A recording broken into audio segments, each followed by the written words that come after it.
വാസുവിനെ ഇനി വിളിക്കാൻ സ്ഥലമില്ല. എന്താ? ശ്രീദേവിക്ക് ചെറിയൊരു അസുഖം. പേടിക്കാനൊന്നുമില്ല. ഗർഭം ആയിട്ടാ ചില സ്ത്രീകളൊക്കെ ഉണ്ടാവുമാക്കും ഛർദി. നിങ്ങളുടെ പ്രാർത്ഥന ഫലിച്ചു. നിക്ക്, ഡോക്ടറുണ്ട് മുറിയില്. ഛർദിച്ച് ക്ഷീണം കൂടിയപ്പോ ചെറിയൊരു ബോധക്കേട്. നമ്മുടെ ഭാഗ്യത്തേക്ക് ഡോക്ടർ രാജലക്ഷ്മിയെ കിടച്ചുട്ടാ.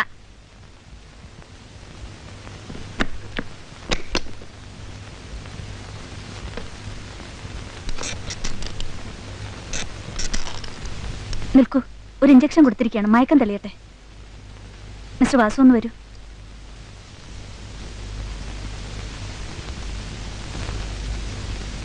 നിങ്ങളുടെ ഭാര്യയ്ക്ക് അസുഖം വന്നത് മയക്കുമരുന്ന് അധികമായി കഴിച്ചതുകൊണ്ടാണ്. ഞാൻ എത്താൻ വൈകിയിരുന്നെങ്കിൽ ജീവൻ തന്നെ അപകടപ്പെടുമായിരുന്നു. ഡോക്ടർ, അവർക്ക് നേരത്തെ ഗർഭഛിദ്രമോ അതുപോലുള്ള മറ്റു രോഗമോ ഇല്ലല്ലോ. ഒരു രോഗവും. പിന്നെന്തിനാ അവരുടെ ഗർഭപാത്രം ഓപ്പറേറ്റ് ചെയ്ത് മാറ്റി?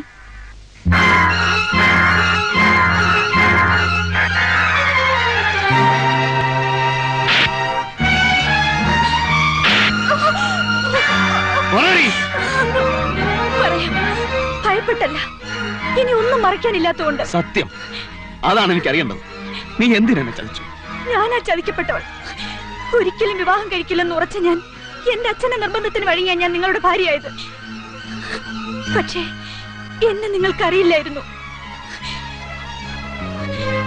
ചരസും കഞ്ചാവും പുകയുന്ന ഡൽഹിയിലെ കോളേജ് ക്യാമ്പസിൽ വെച്ച് ഞാൻ എങ്ങനെയാ മയക്കുമരുന്നുകൾക്ക് അടിമപ്പെട്ടെന്ന് എനിക്കറിയില്ല. എന്റെ കൂട്ടുകാരനെ ചതിച്ചു. രാത്രിയും പകലും ആണും പെണ്ണും ബോധമില്ലാതെ അഴിഞ്ഞാടി അവിടെ വെച്ച് ആരിൽ നിന്നോ ഞാൻ ഗർഭിണിയായി. അതലസിപ്പിക്കുന്നതിനിടയിലാണ് എനിക്കെല്ലാം നഷ്ടപ്പെട്ടത്.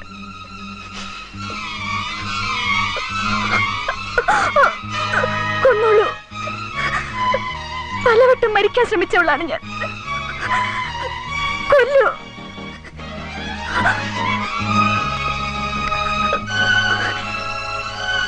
കല്യാണം കഴിഞ്ഞ ആദ്യ രാത്രി തൊട്ട് കുറ്റബോധം എന്നെ വേട്ടയാടാൻ തുടങ്ങി. ഒരച്ഛനാവാനുള്ള നിങ്ങളുടെ ആഗ്രഹം എന്നെ തളർത്തി. നിങ്ങൾ എന്നെ വെറുത്തിരുന്നെങ്കിൽ തെല്ലെങ്കിലും എനിക്ക് സമാധാനം കിട്ടുമായിരുന്നു. ഞാൻ ക്രൂരമായി പെരുമാറിയിട്ടും നിങ്ങൾ എന്നെ കൂടുതൽ സ്നേഹിക്കുകയാണ് ചെയ്തത്. ആ സ്നേഹം എന്റെ കുറ്റബോധം വളർത്തി, എന്നെ വീർപ്പ് മുട്ടിച്ചു. എനിക്ക് വീണ്ടും മയക്കുമരുന്ന് തേടി പോവേണ്ടി വന്നു. എന്നിട്ടും എനിക്ക് സമാധാനം കിട്ടിയില്ല, രക്ഷ കിട്ടിയില്ല.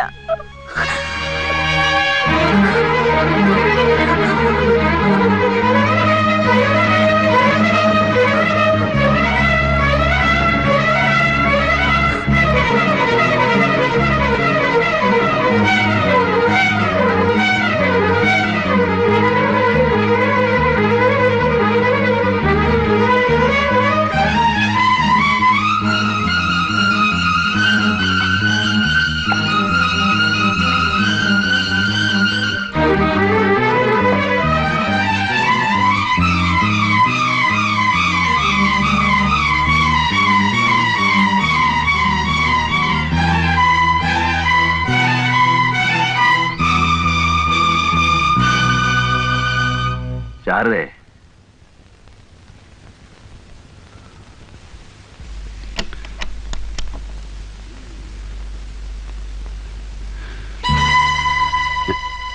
ഞാൻ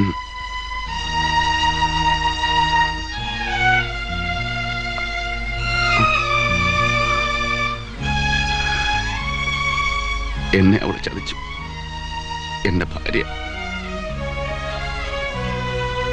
കല്യാണം കഴിക്കുന്നതിന് മുമ്പ് ഗർഭപാത്രം കീറി നീക്കി അവൾക്ക് ഒരിക്കലും പ്രസവിക്കാനാവില്ലെന്നറിയാമായിരുന്നു. ഒരച്ഛനാവാൻ, ഒരു കുഞ്ഞിനെ ലാളിച്ച് വളർത്താൻ കുറിച്ച് എന്നെ എത്രയെത്ര പ്രാർത്ഥനയും വഴിപാടും കഴിപ്പിച്ചു. കുറവൻ കുരങ്ങനെ കളിപ്പിക്കുന്ന പോലെ അമ്പലങ്ങൾ തോറും തെണ്ടിച്ച് തറയിലിട്ട് ഉരുട്ടിച്ച് അവൾ എന്നെ ഒരു കോമാളിയാക്കി. കൊല്ലുമായിരുന്നു ഞാൻ. പക്ഷേ എല്ലാം ഞാൻ അനുഭവിച്ച് തീർക്കേണ്ടവനാണെന്ന് എനിക്ക് തോന്നുന്നു. നിന്നോട് ഞാൻ ചെയ്ത പാപത്തിനുള്ള ശിക്ഷ. എല്ലാം ഞാൻ സഹിച്ചു ശാരദേ. ഇനി എനിക്ക് വയ്യ ശാരദ. നീ എന്നോട് തുറക്കണം.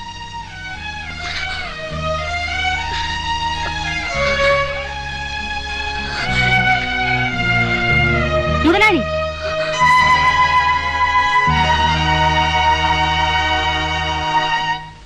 ഈ നേരത്ത് നിങ്ങളെപ്പോലുള്ളവർക്ക് കയറി വരാൻ പറ്റിയ വീടല്ലേ ഇത്? മാധവിയർത്തി, വാസു പോ.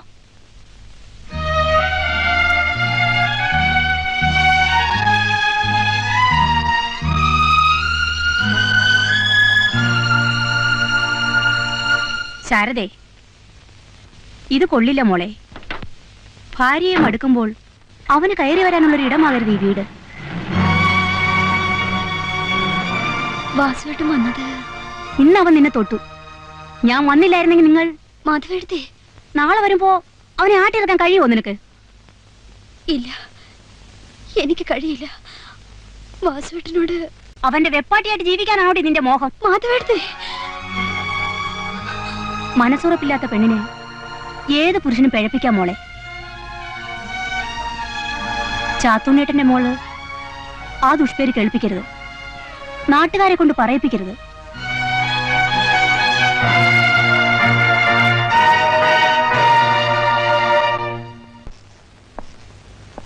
സാറേ, കൊച്ചമ്മ അവരുടെ വീട്ടിലേക്ക് പോയി.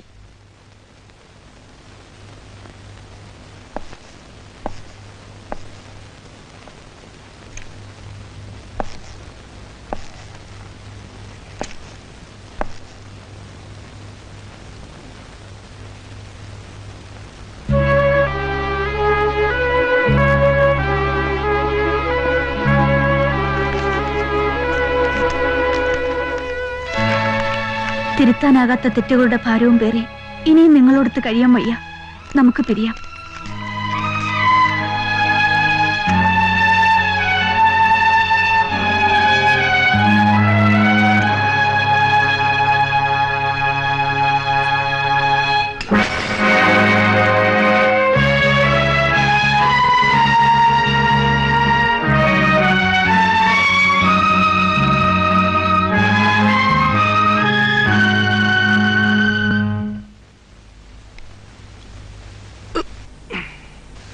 എന്റെ തല പൊങ്ങുന്നില്ല. നീ എന്തായി ഒഴിച്ചു തന്നിരിക്കുന്നത്? വിഷം. എന്റെ സാരി ഉടക്കാതെ, ഞാൻ ഇപ്പൊ വരാം. നീ ഇങ്ങനെ പോയും വന്നിരുന്നാൽ എങ്ങനാ? താഴെ ആളുണ്ട്.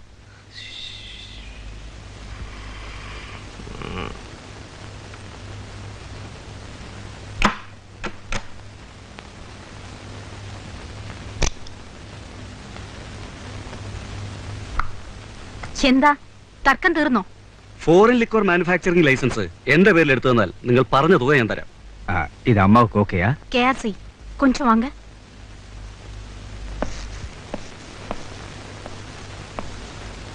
இதுக்காக நாம வாஸ்கோ கிட்ட இருந்து பணம் வாங்கியிருக்கோமே, இப்ப என்ன செய்யறது?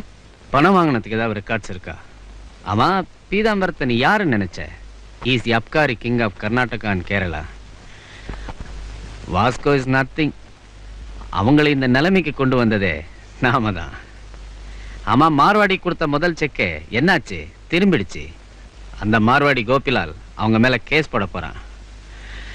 மேல இருக்கிற அந்த நாயை முதல்ல துரத்து. நமக்கு பீதாம்பரத்தை எப்படியாவது அமுக்கணும்.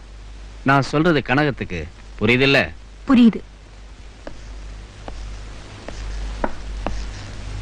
மிஸ்டர் பீதாம்பரம், அம்மா டபுள் ஓகே. അത് അവര് പറയട്ടെ. പീതാംബരൻ, ലൈസൻസ് നിങ്ങളുടെ പേരിൽ വാങ്ങിത്തരും.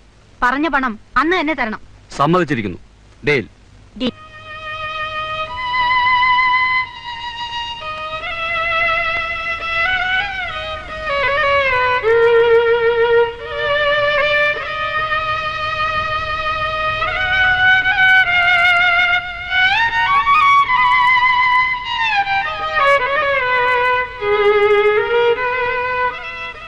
മുതലാളി, എന്താണ്? ഞാൻ മാധ്യമത്തിൽ പറഞ്ഞു 2 തവണ അവരോട് വന്നിരുന്നു. മുതലാളി അടിയന്തരമായിട്ട് മാധ്യമത്തിക്ക് ഒന്ന് കാണണമെന്ന്.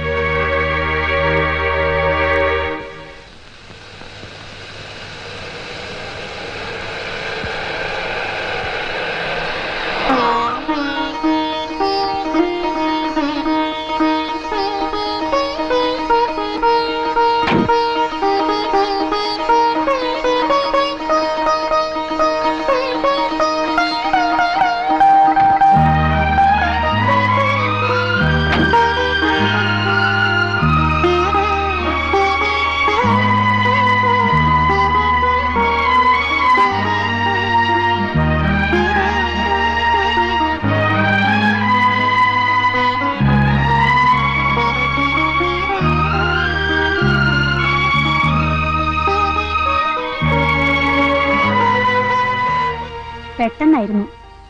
ആരെയും വിളിച്ചില്ല. വാസുവിനെ അറിയിക്കണമെന്ന് പറഞ്ഞവൾ ഞാൻ വീട്ടിൽ വന്നിരുന്നു.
മദിരാശി കോടതിയിൽ നിന്നൊരു നോട്ടീസ് വന്നിരിക്കുന്നു.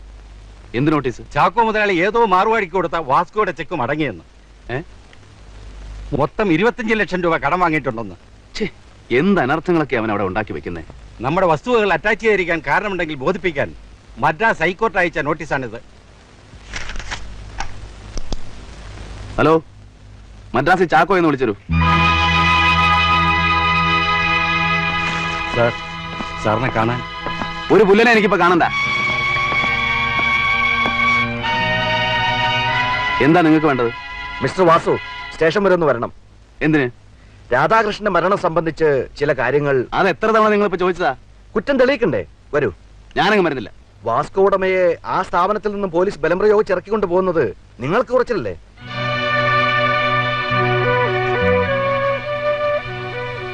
പോലീസുകാരുടെ കണ്ണിൽപ്പെടാതെ ഏത് കൊലയും മറയ്ക്കാനും ഏത് ശവവും നശിപ്പിക്കാനും കഴിവുള്ള ആളാണെന്ന് നിങ്ങളൊന്ന് പറഞ്ഞിരുന്നല്ലോ.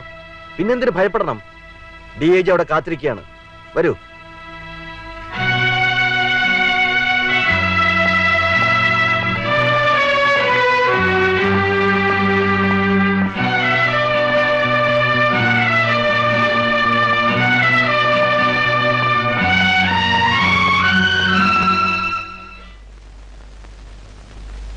ഇയാളിപ്പോൾ എവിടെ ഉണ്ട്? എനിക്കറിയില്ല സർ. രാധാകൃഷ്ണൻ കൊല്ലപ്പെട്ടതിന്റെ അടുത്ത ദിവസം റസാഖ് എന്ന നിങ്ങളുടെ ഈ ജോലിക്കാരനെ അവന്റെ വീട്ടിൽ ചെന്ന് നിങ്ങൾ കൂട്ടിക്കൊണ്ടുപോയെന്ന് ഇവന്റെ ഉമ്മ പറയുന്നു. പൊന്നു മുതലാളി, എന്റെ മോനെ കാട്ടിക്കൊടുക്കണമെന്നും പറഞ്ഞ് ഇവര് ഞങ്ങളെ വല്ലാണ്ട് ഉപദ്രവിക്കുന്നു. രാധാകൃഷ്ണന്റെ മരണം ആത്മഹത്യയായാലും കൊലയായാലും നിങ്ങൾ ഒഴികെ അതിന്റെ ഏക ദൃക്സാക്ഷിയാണ് ഈ റസാഖ്. മിസ്റ്റർ വാസു, ആ റസാഖിനെ നിങ്ങൾ ഉടൻ ഹാജരാക്കണം. ഇല്ലെങ്കിൽ രാധാകൃഷ്ണനെ കൊല ചെയ്തതിന് നിങ്ങളുടെ പേരിൽ ഞങ്ങൾ കേസ് ചാർജ് ചെയ്യും.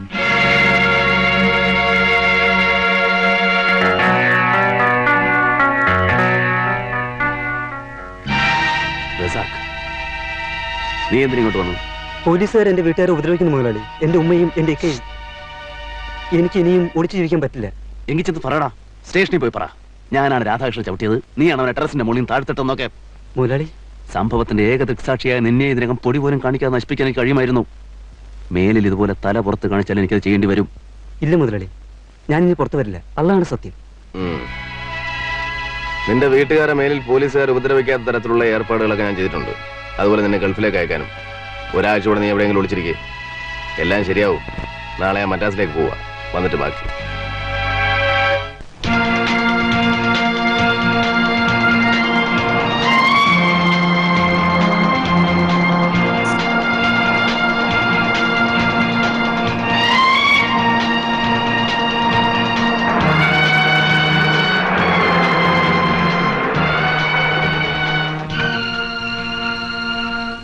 ചാക്കോ എവിടെ? മോളിലുണ്ട്. പറ്റിയെടുത്തു. ഓ,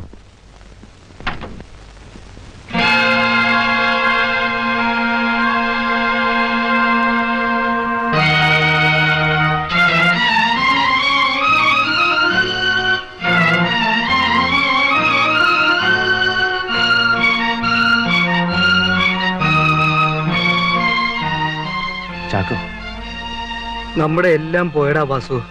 ആ പരമനാര് KRC നമ്മളെ ചതിച്ചു. നീ എന്തായി പറയുന്നത്? തള്ളും പെണ്ണും തന്നെ മയക്കിയെടുത്ത് നിന്നെപ്പോലും അറിയിക്കാതെ അവൻ എന്നെ കൊണ്ട് ചെയ്യിച്ച കടും കൈകൾ. ബാങ്കിന്റെ കളർ ഡ്രാഫ്റ്റ് ഉണ്ടാക്കി മൈസൂരും ബാംഗ്ലൂരും കൊണ്ടുപോയി എന്നെ കേസിൽപ്പെടുത്തിയത് അവനും ആ തേവിടിച്ചും കൂടെ ചേർന്നവനടാ. അവളൊരു പെണ്ണല്ല, മനുഷ്യന്റെ ചോര ഊറ്റി കുടിക്കുന്ന രാക്ഷസി. ആര്? കനകം. എന്നെ കൊതിപ്പിച്ച് അവൾ നെയ്തെടുത്ത് 8 കാല് വലയിൽ വീഴ്ത്തി കുറേശ്ശെയായി കൊത്തി തിന്നുകയായിരുന്നു. ലിക്കർ പ്ലാന്റിന് നമ്മൾ മുടക്കിയ പണം മുഴുവൻ പോയടാ. അവരാ ലൈസൻസ് വേറെ ആൾക്ക് കൊടുത്തു. ഞാൻ കാരണം എല്ലാം നശിച്ചു. ഇല്ലടാ, ആര് ശ്രമിച്ചാലും നമ്മുടെ വാസ്കോ തകരില്ല. ഞാൻ ജീവിച്ചിരിക്കുമ്പോ നിനക്കിത് എന്താ പറ്റിയത്? പറയടാ.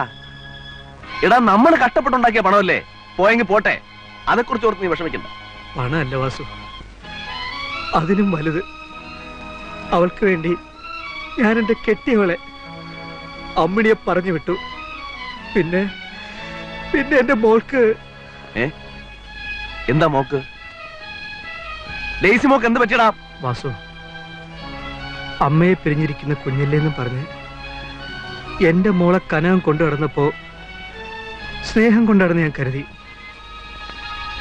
എന്നാൽ കഴിഞ്ഞ ശനിയാഴ്ച മോളെ അന്വേഷിച്ച് ഞാൻ ചെന്നപ്പോ ഇവിടെ വന്നില്ലല്ലോ.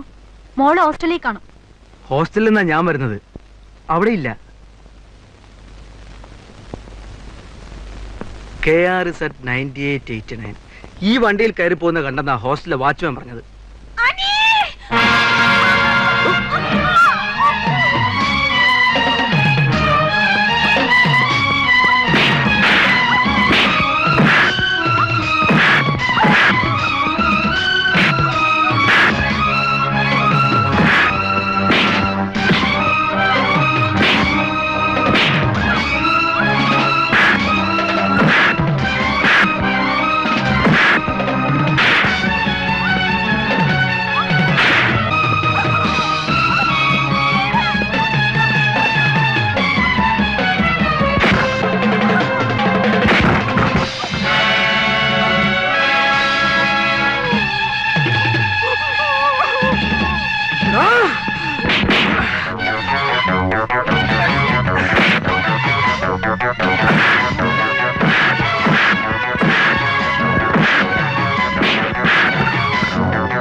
ആശുപത്രിയിൽ വെച്ചാണ് എനിക്ക് ബോധം തെളിഞ്ഞത്. ഇന്നലെ ഞാൻ ഇങ്ങോട്ട് പോന്നു. ഇപ്പോ ഞാൻ അവളുടെ വീട് കയറി ആക്രമിച്ചെന്നും പറഞ്ഞ് പോലീസ് കേസെടുത്തിരിക്കുകയാണ്. എന്തുകൊണ്ട് നീ ഇതൊന്നും എന്നെ അറിയിച്ചില്ല? എല്ലാം നശിച്ചില്ലേ, പിന്നെ ഇനി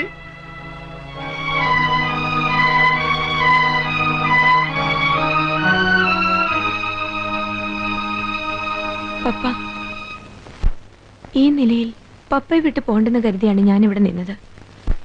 ഇപ്പോ സഹായത്തിന് ആളെത്തിയല്ലോ, ഇനി ഞാൻ പോകുന്നു. മോളെ, നീ എങ്ങോട്ട്? ഇവിടുന്ന് അടിച്ചിറക്കി വിട്ടില്ലേ ആ എന്റെ മമ്മിയുടെ അടുത്തേക്ക്. ഡെയ്സി, നില്ല്. എന്തിന്?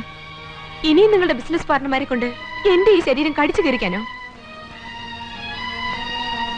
മോളെ, എന്നെ സ്നേഹിച്ച ഒരു പാവപ്പെട്ട ചെറുപ്പക്കാരനെ രാധാകൃഷ്ണൻ ഓർമ്മയില്ലേ? പപ്പയുടെ കുടുംബത്തിന്റെ നിങ്ങളുടെ വാസ്കോയുടെ സ്റ്റേറ്റസ് ഉയർത്താൻ ചവിട്ടിക്കൊന്നില്ലേ?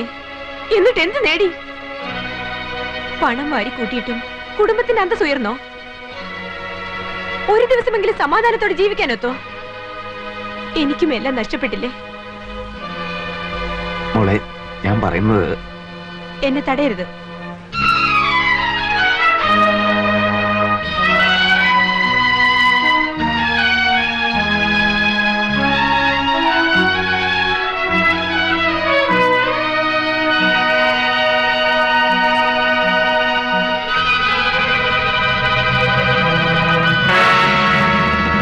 എടീ കനകം,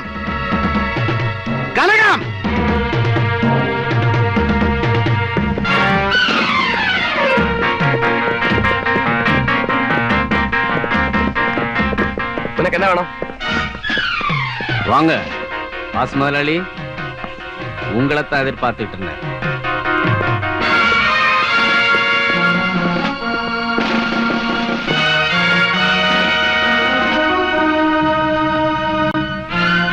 ഇൻസ്പെക്ടർ, കഴിഞ്ഞ പ്രാവശ്യം ഇവിടെ വന്ന് ഇവന്റെ കൂട്ടുകാരൻ ചാക്കോയെ പോലെ ഇവനും എന്നെ ആക്രമിക്കാനാണ് വന്നത്. സാർ, ചാക്കോയുടെ മകളെ ഇവിടെ വെച്ച് ബലാത്സംഗം ചെയ്തവനാണ് ഇവൻ. പെൺകുട്ടികളെ വഴിതെറ്റിച്ച് കച്ചവടം നടത്തുന്ന വേശ്യാലയമാണ് ഈ വീട്. അതിന്റെ നടത്തിപ്പുകാരിയാണ് ഇവള്. ഞങ്ങളുടെ ലക്ഷക്കണക്കിന് രൂപ തട്ടിയെടുത്തു സാർ. അതിനു മുമ്പ് താൻ ചെയ്ത കാര്യം കൂടെ പറഞ്ഞു കൊടുക്കണോ? എന്റെ ഭർത്താവ് ശ്രീകണ്ഠ മുതലാളിയെ നീയല്ലേ കൊന്നത്? ഒരു പെണ്ണായി എനിക്ക് അന്നൊന്നും ചെയ്യാനൊത്തില്ല. ഇന്ന് ദൈവമായിട്ട് നിങ്ങളെ രണ്ടിനെയും എന്റെ കയ്യിൽ കൊണ്ടുവന്ന് തന്നു.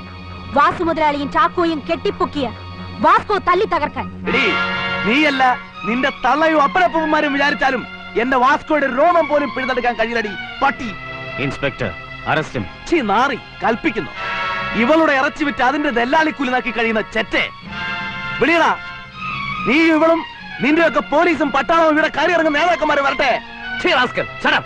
ആദ്യം ഇവളെ പിടിക്കണം സാർ. ശ്രീകണ്ഠ മുതലാളിയെ കൊല്ലിച്ചതും ആ കുടുംബം നശിപ്പിച്ചത് ഇവളാണ് സാർ. ഇവളുടെ തൊലിവെളുപ്പ് കാട്ടി എന്നെ മയക്കെടുക്കാൻ കഴിയാഞ്ഞതോടെ പകയാണ്. Inspector, yes madam.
Chacko, Chacko,